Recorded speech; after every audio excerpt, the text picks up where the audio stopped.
అంటే ఇప్పుడు నువ్వు సామెతల గ్రంథాన్ని వెంబడిస్తావు లేదో నాకు తెలియదు, కానీ ఒకవేళ నువ్వు రైట్గా ఒక వ్యక్తిని ఒక మోడల్గా పెట్టుకుని నేను ఫాలో అయిపోవాలి, ఒక వ్యక్తిని నాకు చూపించండి, ఆయన నవ్వుతే నవ్వుతాను, ఏడిస్తే ఏడుస్తాను, ఆయన కూర్చుంటే కూర్చుంటాను, ఆయన ప్రార్థన చేస్తే చేస్తాను, నాకు అలాంటి వ్యక్తి డెమోగా కావాలనుకుంటే క్రొత్త నిబంధన అంటుంది ఆ డెమో, ఆ మాదిరి ఎవరో కాదు, ఆయన పేరు నజరేయుడైన యేసు.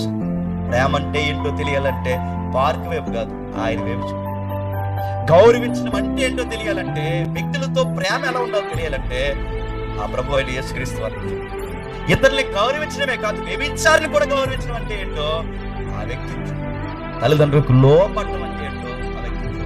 తనకన్నా ఆత్మీయంగా మరియమ్మ తక్కువ, తనకన్నా ఆత్మీయంగా యోసేపు తక్కువ, తనకన్నా తక్కువ అయిన వారిని కూడా ఆయన ఎలా లోబడ్డాడో, ఆయన 12 ఏళ్ల నుంచి 30 ఏళ్ల వరకు తల్లిదండ్రులు కాని వారికి ఎలా లోబడ్డాడో ఆయన జీవితాన్ని చూడు.